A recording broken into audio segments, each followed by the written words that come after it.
தொலைக்காட்சியின் பிரதான செய்திகள். முதலில் தலைப்புச் செய்திகள். தமிழரசு கட்சியில் யார் மீது ஒழுக்காற்று நடவடிக்கை எடுப்பது? CVK சிவஞானம் கேள்வி.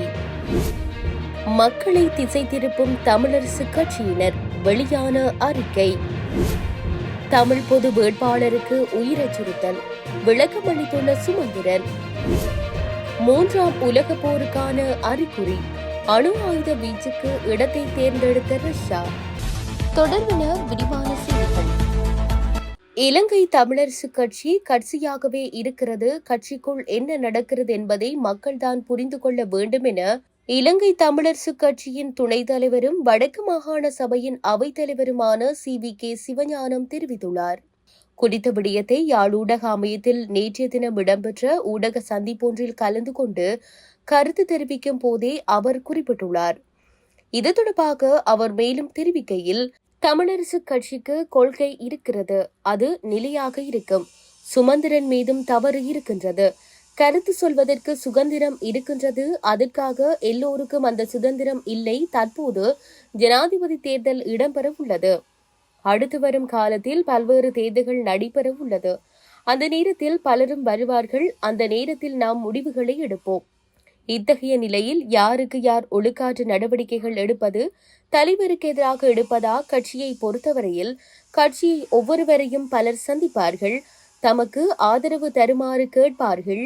கட்சிக்குள் என்ன நடக்கிறது என்பதை மக்கள் தெரிந்து கொள்ள வேண்டும்.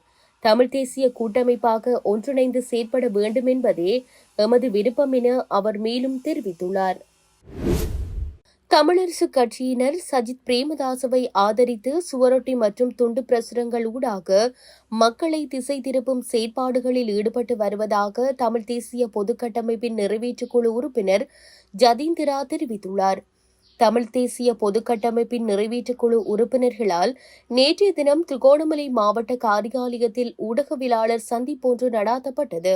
அத்தோடு ஜனாதிபதி தேர்தலானது இறுதி கட்டத்திற்கு நகர்ந்து கொண்டிருக்கும் இத்தருவாயில் தமிழ் தேசிய பொதுக்கட்டமைப்பின் சார்பில் திருகோணமலை மாவட்ட பிரிவின் சார்பில் ஊடக அறிக்கை ஒன்று வெளியிடப்பட்டது. இந்த நிலையில் குறித்த ஊடக அறிக்கையில் தொடர்பில் கருத்து தெரிவிக்கும் போதே ஜதீந்திரா இதனை தெரிவித்துள்ளார். இது தொடர்பாக அவர் மேலும் தெரிவிக்கையில், இம்முறை ஜனாதிபதி தேர்தலில் சங்கு சின்னத்தில் போட்டியிடும் அரியநேந்திரன் ஒரு தமிழ் தேசிய பொது நிலைப்பாட்டின் அடிப்படையில் நிறுத்தப்பட்டிருக்கின்றார். பொதுவாக தமிழ் தேசிய பிரச்சினைகள் தொடர்ச்சியாகவே காணப்படுகிறது. அத்தோடு தமிழ் மக்களது ஒற்றுமையையும் பலத்தினையும் காண்பிக்கும் நோக்கத்துடனேயே அவர் நிறுத்தப்பட்டுள்ளார். இது இவ்வாறு இருக்க, இலங்கை தமிழரசு கட்சியினர் இம்முறை ஜனாதிபதி தேர்தலில் போட்டியிடும் சஜித் பிரேமதாசவை ஆதரிப்பதாக சுவரொட்டி மற்றும் துண்டு பிரசுரங்கள் ஊடாக மக்களை திசை திருப்பும் செயற்பாடுகளில் ஈடுபட்டு வரும் நிலையில் அது தொடர்பில் பொதுமக்கள் விழிப்புடன் செயற்பட வேண்டும். தேர்தல் நெருங்கும் இறுதி தருவாயில் பொதுமக்கள் விழிப்புடன் செயற்படுவதுடன் மக்கள் தொடர்ச்சியாக தமிழ் தேசிய நிலைப்பாட்டுடன் தங்களுடன் நிற்பார்கள் எனும் நம்பிக்கை இருந்தாலும் கூட இறுதி நிமிடங்களில் தம்மை திசை திருப்பும் செயற்பாடுகளில் தமிழரசு கட்சியினர் செயற்படுகின்றனர். அது தொடர்பில் பொதுமக்கள் விழிப்புடன் செயற்பட வேண்டும் என தெரிவித்துள்ளார். தமிழ் பொது வேட்பாளருக்கு உயிர் அச்சுறுத்தல் உள்ளதாக பிரதி காவல்துறை மா அதிபர் ஒருவர் அறிவித்துள்ள விடயம் தொடர்பில் தேர்தல்கள் ஆணைக்குழுவிடம் முறையிட்டுள்ளதாக தமிழரசு கட்சியின் நாடாளுமன்ற உறுப்பினர் MA சுமந்திரன் தெரிவித்துள்ளார். யாழ் ஊடக அமையத்தில் நேற்றைய தினம் இடம்பெற்ற ஊடகவியலாளர் சந்திப்பின் போதே அவர் மேற்கண்டவாறு குறிப்பிட்டுள்ளார்.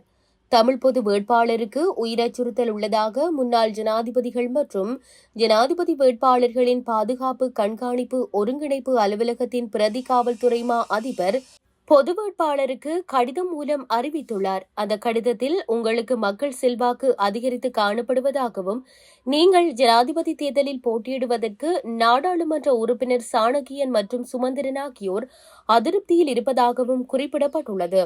இது தேர்தல் குற்றமாகும். இது தொடர்பில் தேர்தல் ஆணைக்குழுவிடம் முறையிட்டுள்ளேன் என தெரிவிக்கப்பட்டுள்ளது. கனடாவில் இடம்பெற்ற மற்றுமொரு இடைத்தேர்தலில் முக்கியமான மற்றுமொரு தொகுதியையும் பிரதமர் ஜஸ்டின் ட்ரூடோ சார்பில் லிபரல் கட்சி இழந்துள்ளது. இதனால் பிரதமர் ஜஸ்டின் ட்ரூடோவிற்கு சொந்த கட்சிக்குள்ளேயே பெரும் நெருக்கடி ஏற்பட்டுள்ளது. முன்னதாக கனடாவின் டொரண்டோ பவுல்ஸ் தொகுதியில் நடத்தப்பட்ட இடைத்தேர்தலில் ஆளும் ஜஸ்டின் ட்ரூடோவின் லிபரல் கட்சி தோல்வியை சந்தித்தது. கன்சர்வேட்டிவ் கட்சி வேட்பாளரான டான் ஸ்டீவர்ட் லிபரல் கட்சியின் கோட்டை என கருதப்படும் அத்தொகுதியிலேயே லிபரல் கட்சி வேட்பாளரான லெஸ்லி கிரஷ் என்பவரை 590 வாக்குகள் வித்தியாசத்தில் தோல்வியடைய செய்தார். டான் ஸ்டீவர்ட்டின் வெற்றி லிபரல் கட்சிக்கு பெரும் அதிர்ச்சியை அளித்துள்ளது. 30 ஆண்டுகளாக அத்தொகுதி லிபரல் வசம் இருந்த நிலையில் கன்சர்வேட்டிவ் கட்சியினர் டொரண்டோ பவுல்ஸ் தொகுதியை கைப்பற்றியுள்ளனர். ரஷ்யா உக்ரைன் போர் முடிவிலியாக தொடர்ந்து வரும் நிலையில் இந்த போரில் ரஷ்யா எந்த நேரத்தில் வேண்டுமானாலும் அணு ஆயுதத்தை கையில் எடுக்கலாம் என கூறப்படுகிறது. இந்த நிலையில் ரஷ்யா அணுகுண்டு வீசுவதற்கு முழுவீச்சில் தயாராகி கொண்டிருப்பதாகவும் அதனை வீசுவதற்கான இடத்தை தெரிவு செய்துள்ளதாக சர்வதேச ஊடகங்கள் அதிர்ச்சி தகவலை வெளியிட்டுள்ளன. உக்ரைன் போரை தொடர்ந்து ரஷ்யா மீது பல்வேறு குற்றச்சாட்டுகள் முன்வைக்கப்பட்டு அந்நாட்டிற்கு அமெரிக்கா உட்பட ஐரோப்பிய நாடுகள் பொருளாதார தடைகளை விதித்துள்ளன. மேலும் ரஷ்யாவை சமாளிப்பதற்கு தேவையான அனைத்து விதமான ஆதரவுகளையும் அமெரிக்கா வழங்கி வருகிறது. இந்த விடயங்களை ரஷ்ய ஜனாதிபதி விளாடிமிர் புடினை இன்னும் ஆத்திரமடைய செய்துள்ளதுடன் இந்த விவகாரத்தில் அமெரிக்கா உள்ளிட்ட மேற்கத்திய நாடுகள் தலையிடக்கூடாது எனவும் எச்சரித்துள்ளார். அதாவது உக்ரைனுக்கு அமெரிக்கா உதவி செய்தால் அணுகுண்டு வீசுவோம் என்பதை வெளிப்படையாக கூறாமல் மறைமுகமாக ரஷ்யா தெரிவித்து வருகிறது. இத்துடன் செய்திகள் யாவும் நிறைவு பெறுகின்றன. மேலதிக செய்திகளை அறிந்து கொள்வதற்கு www.tamilaram.com எனும் இணையதளத்தை பார்வையிடுங்கள்.